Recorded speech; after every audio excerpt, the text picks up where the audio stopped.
Here we go. Here I am, Jody Dupree with Gary Nolan. Hey, man, how's everything going? Doing well. How are you, man? Doing good. You was out of town. Did you have a good time? I did. It was nice to reconnect with family and be somewhere else. Cool. Yeah, it was a lot of fun.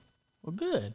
Well, I've had some people ask me questions that I thought we'd talk about for a minute. Is why we decided to do a podcast and what our goals were a little bit, so people could understand where we're coming from. And so I thought we'd kind of talk about it for a minute. Sure. For me, you look. For me, it didn't even start with what's going on today. It was been going for a very long time. Is that people just aren't educated. Regular, everyday working people don't really have nobody that speaks to them, because I'm one of them, and nobody's speaking to me. If they did, they use big words, and they're not put into a perspective that I can identify with. Everything's transparent. That's right. Yeah. So whatever, I said, well, whatever that means. Yeah, and that's a word right there that absolutely has lost all sense of meaning as far as I'm concerned. So I said, well, you know something? For me, I think that if the real power lies in knowledge, so I would study and look at certain issues and try to figure out how does that actually apply. And then in my lifetime, especially in the past, I don't know, 4 or 5 years, with the economy tanking and all these things happened, I know how I personally was affected by all of these events, right?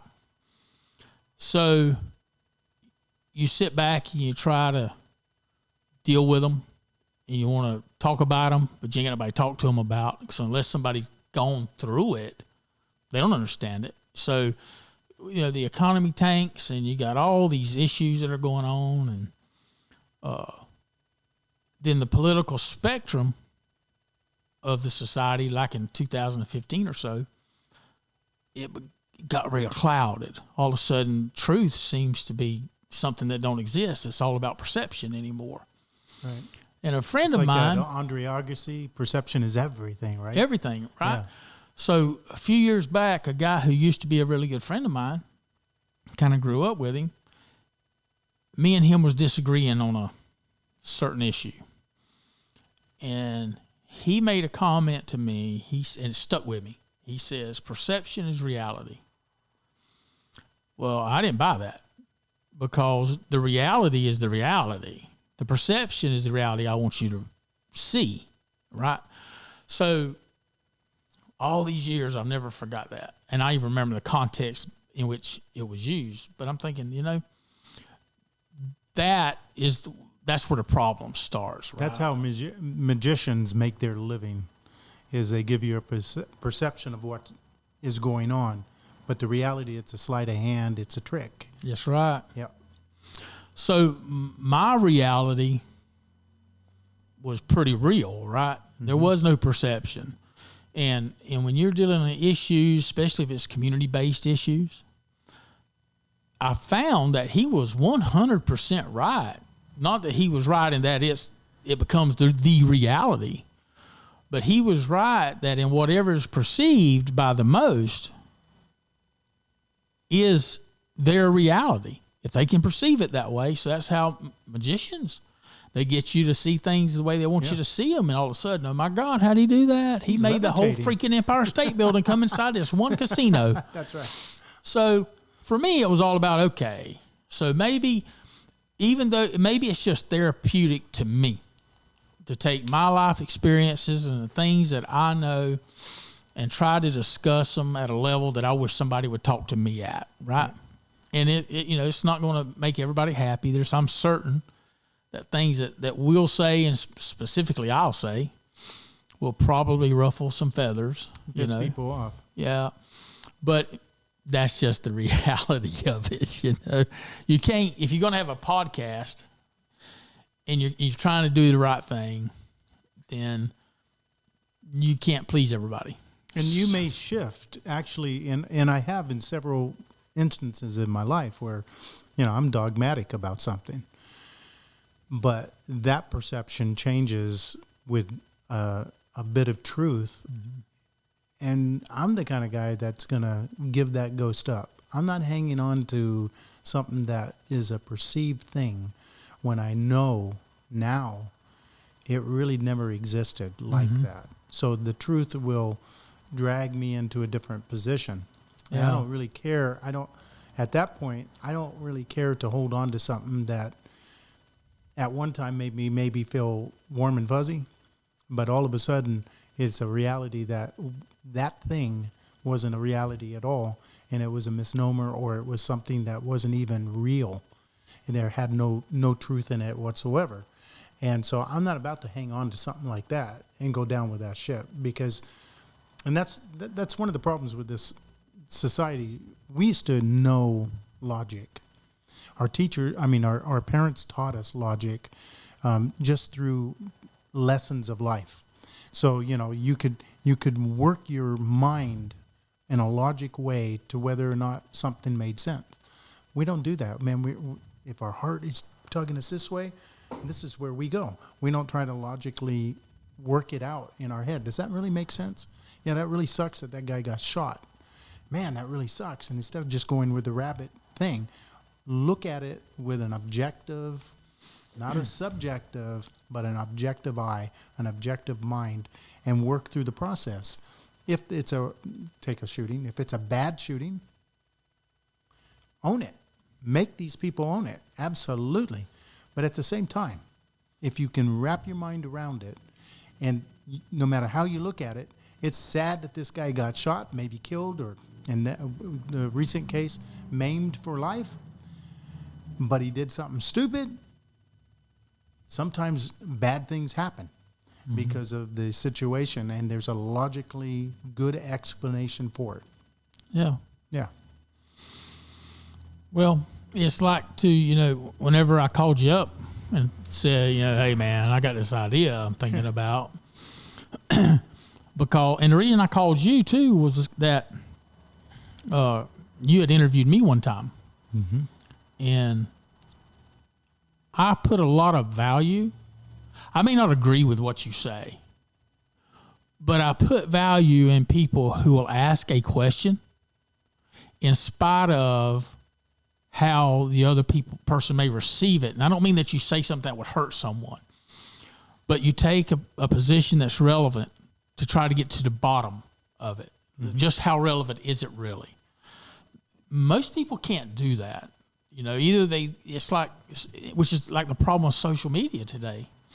I personally don't like it because everybody all of a sudden is John Wayne and bulletproof, and because they're on the other side of a computer screen, 1,700 miles away, quote unquote, in their basement in their underwear. Yeah, eating Cheetos. Yeah, that's right, in their mom's basement. Yeah, and so all of a sudden they have these ideas and they're so brutal with it. And I think that, in my own opinion, I think that social media is what has stopped us from communicating as a people anymore. Between that, text messages, I remember whenever years back, we'd be building buildings. And if you need to call the building department or you needed to order materials to a job, you had to get in your truck and go to the convenience store, put in a quarter in a payphone, and call people. Here's a quarter. Call someone that cares. Now, it forced you to plan better. It forced you to say, okay, here's what we're doing today. Here's what we got to have tomorrow. Let me do that now so that we're not calling 5 times. Right. Now, today, no one plans no more. You actually knew those numbers, too. You did? I don't know. Oh, yeah. I don't know any numbers now. Yeah, all I do is, Jody, I couldn't know. I don't know your number at all. I'd have to type it in and contact Joe. Oh, there. Mm-hmm. There it is. Hit the number. I never look at the number. Right. And, for us, too, and I've listened to other people who do podcasts, and some of them I enjoy. There was one I listened to the other day. I can't remember the guy's name. I enjoyed the podcast because his information was real, right? But he holds a PhD in some field, and it was a complex issue, and what he talked about, we're going to talk about later on another time, was about critical theory, right? Right. So, but he done such a good job of explaining it. But the average person like me who's not educated is going to go, holy crap, what does all them big words mean? And then how does it make sense? How do I relate that to me today? PhD piled higher and deeper. Yeah. So all of a sudden I'm thinking, well, maybe I can figure out how to take some of them issues Right. and talk about them in a way that I can understand them. Like we did with the CRC. Like we did with the CRC. That's right. So that was why I called you and thought about you, because I remember that interview, and the context by which it happened is what I'm looking for. Right. Just it's be real. You know what I'm saying? Yeah. So, and I think no one knows how to have a conversation anymore. You also have to be, and this is, without blowing smoke up your skirt, and he is wearing a skirt, by the way, but no. You also, when you ask these kind of questions to other people, if they're not willing to answer, you can ask all the questions in the world, and it just becomes a bullshit interview. Mm-hmm. And the person on the other, this is where engagement works. And I think this is why podcast in the short order is filling a need, because you watch these people have real conversations that we're not even having with our. When's the last time you went walk? I know you don't live in a neighborhood, but when's the last time people go to their neighbors? We don't even. I lived in a neighborhood, and the only time I saw people was waving on the way out and waving on the way in. We're just not connected like we were, and so these podcasts happen, right? And we're watching people. Either it's David Goggins and how incredible shape he is, or the king of podcasts. He's Joe Rogan. Joe Rogan, who just dares to ask the questions that it's on everybody's tongue, and he's just like you and me.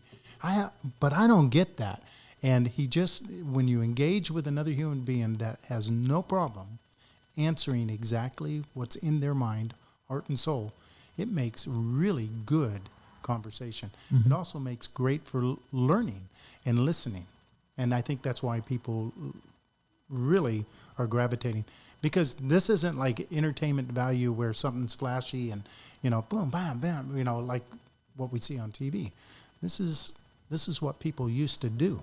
Yeah. This is what people used to do in their beds, as a couple. They'd sit there at the end of the day and, hey, what do you think of this? And where are the kids going to school? And, hey, Johnny is this. Or, they'd talk the deep stuff and then fall asleep. Mm-hmm. And I'm not even sure we do that anymore. We're so damn tired with everything we do. We're running hither, yon. We're doing this. We're doing that. We have 3 jobs. It's like, can we fill up anymore? How much can I put in me where I'm not even a human being anymore? All I am is what the Matrix says, is a copper top for the system. Yeah, and I think we're in big, this. I think we're in huge jeopardy of losing our humanity. Yeah. Well, as it worked out, because I have a lot of personal experiences on, especially at local politics. Mm-hmm. I get them, and politics at local levels, especially in the rural communities across the country, they're the same. Some of policy and procedures may change a little bit based on demographics or logistics. Cultural. But the ideologies behind how governments function are the same. So I kind of get that, right? But it's the perspective that people bring. And something we talked about before we started was like one of my pet peeves is I hear people talk about being having a servant's heart. That's just a bunch of BS. Because if they did it, do it for free. So I heard one person running in this election cycle somewhere in Florida talking about they had a servant's heart. Yet if you were to go onto the website and look at their donors, they had 87 PACs that gave them $500,000, and they raised over $1 million, and all of this for a job that pays what, $27,000. That's a servant's heart. They're just not to us. So I think it's a bunch of crap. My own self, right? I think either you do what you do, and it goes to everything. Either you do it because you want to make a change and be relevant, and look out for your community to make your community stronger and better, or you in it for something for your own self. That's it. That's all there is. But if you go back to the fundamentals, is what I seen is that I think that especially in the rural communities, the breakdown starts because the things I grew up with, like traditional churches or just churching, and the churches played a role in the community. Used to. Yeah, and now they really don't. So when I was growing up, you go to church and you sit there and you sing Amazing Grace and It Is Well With My Soul or Victory in Jesus or whatever it may be. The preacher would speak, and by 12:30, you somewhere getting ready to eat fried chicken. But you had visitation night, and the teens had things to do. And my daddy and me and my brother, when I grew up, there was a coalition of several small churches in the area. And, of course, Daddy was in the construction business, and me and Donnie were young, but we knew a lot more about construction than most people did. So once a month, all them churches would gather, and it was wrapped around their teens. And you would have Bible quizzes, or they'd have competitions on Bible verses memorization, and you would do these things. So it created a community unity that spread beyond our immediate community. So we were participating with churches out of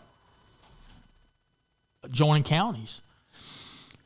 Them days are gone. And then we actually, me and Daddy and my brother would go to every church would have a work day on Saturdays, things in their old churches they needed to fix, and some kind of way my daddy kept volunteering us for all of that. So but it was great because years later I built so many churches because we understood church politics, the needs. We understood how to speak to building committees where most of them, the largest investment they ever made in their life was a car or a home.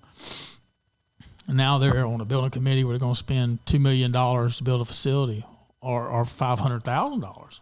But to guide them through it. So for my daddy, it was really a mission. It was important to him.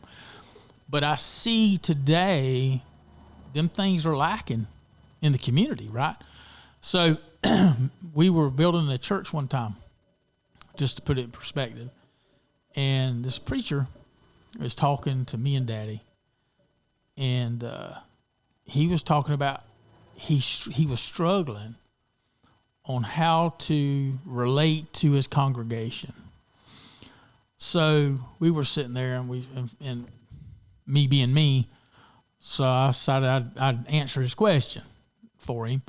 And I said, well, here's the problem. Most preachers cannot balance their own checkbook. It's bad. Most preachers can't manage their own finances.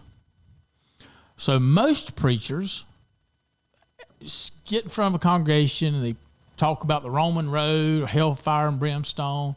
They preach things they were taught in seminary, and then all of their congregation is now watching Dr. Phil and Oprah Winfrey on TV, learning life strategies. Which isn't got nothing to do with the Christian walk or none of that. No, it's let's build a bigger church. Yeah.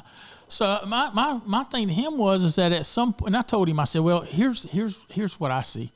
There's got to be more to churches and Christianity, right, than me showing up on Sunday morning and you preaching about whatever you're going to preach about, and then I go home. So at some point, I said, if you were to go in your church on Sunday and you were to say, I'd like to see a show of hands of everybody in the church who knows what their credit score is. I said, how many people is going to raise their hand? He said, well, probably none. I said, you're right, probably none. I said, and if you were to say, how many people in here actually know how to establish a budget for their family? He said, probably none. I said, probably none. I said, do you get where I'm going here? So at some point, part of the mission of this church is to help the people in it learn life strategies, how to take care of their family, how to look at their finances, how to do it. Dave Ramsey's built a kingdom on that. No principle. Question about it. Yeah. So the basic issues are now gone. You don't really see them. And I'm not saying every church falls into this. I'm thinking that overall, Right. you know. So, and then if you go back to what's going on in the world today, it all kind of begins to make sense, because our society, no matter what your race is, no matter what, all races, it all starts with family. So I don't care how, unless you're a psychopath, everybody gets upset if their mother or father pass, their children pass, Lose a job lose a job. Them things affect them like it do everybody else. in the very same way. That's right. So you have your joyful times, you have the times that are not joyful. Is how do you deal with them? Right. And most people deal with them through their church or through whatever they use as the reinforcement for their families. It's all wrapped around families. So you don't see families that way anymore, like even mine is today. So it's interesting because you had this preacher tell you, and I don't identify. I can't get my. I forget exactly how you put it, but this is why they're dying, and this is why podcasts are going through the roof, because people like you, me, Rogan, you name it, Dave Ramsey, they put the real stuff out on the table. They expose themselves. Hey, I'm just like you. I have my ups, downs. I may be in a different spot than you, but when I non-BS put exactly who I am, people go, that's not a TV show. Yep. That isn't bullshit. That's somebody who's living a life like mine. And I'm going through something just like that. And when that happens, see, instead of asking who knows your credit score, how about say, man, I've really screwed up my credit. Anybody do that? Then you're going to find people raising their hands. And then if you have a remedy, or if you can bring somebody in like a Dave Ramsey thing and introduce it to your congregation, then you start engaging. And this is the problem with society. We don't engage with one another. We're just, like I said, man, we all live in bat caves. We drive home, hit the button, up goes the cave, down goes the cave, and then we don't see nobody else. And we have our own little, man, we used to invite people into our house, have dinner. I don't know about you. Now, I grew up extremely poor, but I remember going over people's houses, and they would immediately say, you're staying for dinner, right? It wasn't even like a question. They were just confirming the fact that, we've already put a plate out. And that's how people used to be. When's the last time you went out to a neighbor's and had dinner? It rarely happens like it used to do. And, man, breaking bread with people and things like that, that's community too. Yep. So that's, that was my thing. So how do you have a podcast? And for me, it is therapeutic, because I remember the trials and tribulations I've gone through personally. Yep. With so many different facets of my life, and I know how I had to learn to deal with them. So my thing is that I can't be the only one to experience this, and this is what led me down the path. So, but if I can talk about me, are you saying you have a servant's heart? No, I do not have one. And I'll be the first to say I do not have a servant's heart. No. So I mean it to make it better. I could not pass that up. I'm sorry. Yeah, no, that ain't me. But I do like helping people, But, and as it turns out, of a man in the community who I have the absolute utmost respect for, me and him were talking, and this wasn't that long ago. I'm talking about a month ago, maybe. And we began to compare notes a little bit. And I was sharing with him, because he was one of the ones kind of asked me, why are you doing it? I'm glad you're doing it, and you got to keep doing it. Man, you are the one. You got to do this. Right. But in it, I was explaining to him how I dealt with some of my own issues I had. Some of the things I did that was some of the hardest things in the world for me to overcome. And it was 90% of it were things I couldn't avoid. Didn't have to do. I made bad decisions, and this is what happened. It was just, it happened, and it's like in business, in business, everything is going good. And I don't care who you are, unless you're Bill Gates or somebody like that. But the majority of the businesses that hold the United States of America together are small business. All of them have this issue. If you can imagine a mountain, and on that mountain, there's a goat trail. In business, we are on the goat trail. Straight down to your left is just a straight off drop. Sheer drop. Yep. And over here here's this mountain. But the roads you're on don't run level, because you can't run level in business. You're going forward or you're going backwards. You can't hold the status quo. You have your highs and you have your lows. Yep. So in business, you're traveling, and it's a gradual incline as you're moving through life and in your business world. But all it takes is one thing to start down that mountainside, and then the next thing, and the next thing. So no matter how much you think you're in control, you're not. So this COVID-19 thing we're going through now today, Right.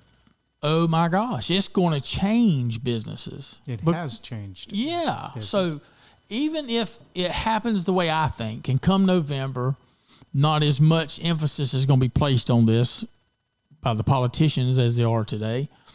It's kind of like the post office thing, man. It's kind of just, what? Yeah, that's right. So I think that now in business, you have to figure out, how do I change my business model? Because people have learned to shop different. People have learned to do different. And if you took the dollars that are spent within businesses, and you take especially the businesses that are using discretionary funds that people have to buy boats and things like that with, they're changing. I have probably bought more parts and pieces off the internet in the past 4 months than I have in my entire life combined, because it's the only way you can get it. You know, so all of a sudden the way I'm even purchasing has changed. So more Batcave activity. Sure. Yeah. So we don't even go. And I think it's, you know, how everybody says, you know, how politics, it swings this way, it's a pendulum, right? And we go to the right, and then we swing back and we go to, so I have a feeling down the road, I don't know when, but I think we're going to get to that point where we look at the computer screen and say, damn, I need to go to a walk. I need to go do something with my life instead of this. We're living in Mario Brothers world, you know, with very little contact with each other. And I got to believe that someday somebody right now is working on a better thing, because Walmart was good, right? And then there's Amazon. And speaking of Bill Gates, right, he did everything he could to destroy Apple, and Apple's the first $1 trillion company. Okay, so yeah, that goat trail ended up being a four-lane highway for them. With all that stuff coming on, they just navigated. And so I believe somebody is figuring something out where it's going to click with at least the American people, where going out and commercing with people is the thing to do. Yeah. Going back into the store, touching, you know, grabbing something. Yeah, I think I'll buy this. They'll find a way to bring the prices down and bring it back local. Yeah. I hope, because otherwise we're destined to be very sterile. Oh, I agree. And I think it's going to take a long time before you cross the hump and figure it out, and then all of a sudden everything equalizes again. Yeah. But in talking to my friend, you know, I found out, because I know for me, you're sitting there and you're watching a lifetime of work go away. And you are so not in control. There's nothing you can do to control it. That's right. And Landslide. yeah. And then in my own mind, I know there are certain levels of depression that you feel, right? And come to find out, and talking to him, I was so surprised, because he got it. He said, I know exactly what you're talking about. And he shared some of his own experiences with me. And I said, you know, that's why I'm doing a podcast.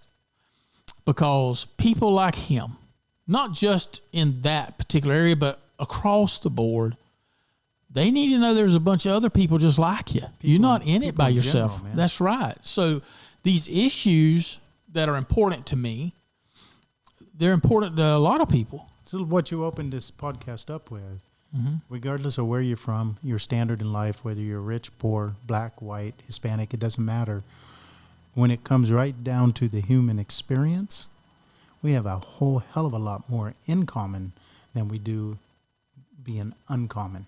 That's right. And we have lost that ability to cross over and reach out to one another and acknowledge that. And that is probably the worst part of our society right now. It is. And I think people have lost an empathy, because part of what makes us who we are, no matter your race or none of that matters. What matters is as a person, we have to have empathy for everyone else. You got to.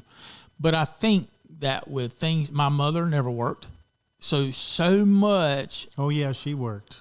Yeah, she was at home, so she Yeah. was at home every day. She was the general. at Them home. them things now for the most part have passed. So now you got to learn how do I reconnect with my family? How do I reconnect with my kids? How do we do this? And Who you're is not by yourself. Who is raising these? Yeah, That's what it's when you said empathy, that just brings and what you just followed with that brings so much into our society, because it was the mother that brought empathy to us. You know, what the heck are you doing, Jody? You know, and slap you upside the head and say, hey, you know, don't you think of this person? Don't you think of that person? And so we lose that ability when nobody is home. And, Right. And I mean, my daughter with this COVID thing, now she got back on track with school, but during the summer, her hours were unbelievable. I'd wake up at 5 o'clock and she'd still be up. And I'm Right. going, you got to get some sleep. And it was just, what do you do?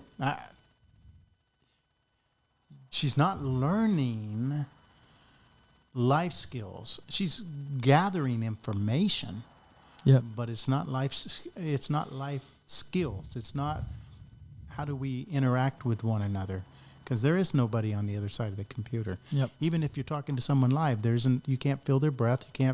You can't really feel their can't see their presence. eyeballs. Yeah, you can't, you know, or just a matter of that real sound. It's kind of like, you know, why people like vinyl more than they like, you know, they found out that it's so compressed and so sterile that CDs and digital music do not, and I know this being a musician, do not sound as good as something on vinyl. And that's why everybody's going back to vinyl. And everybody's running back to vinyl Hey, that's because they're something. hearing something. And that's the hearing. And what we're talking about is the actual living of life. Yep. But that's the hearing of something that you go, wait, that's new. It's not new. It's old technology. It's actually, and what we're talking about is old type of society. I'm not talking about the bullcrap stuff that came along with society. I'm talking about the interaction between human beings. Right. Yeah. Well, that's a little bit about why we want to do a podcast. Wanted to share it. So everybody out there, we appreciate y'all listening to it so far. We got other stuff coming. Got a doctor coming. Right. We're going to talk about PTSD as it relates to everything and how we as family members can identify it in our other family members and what we can do to support people and just help us understand it a little bit better than a commercial where somebody's asking for $19.90 a month. But anyhow, all right, Gary. All right, Good man. to see you, buddy. Yep. All right.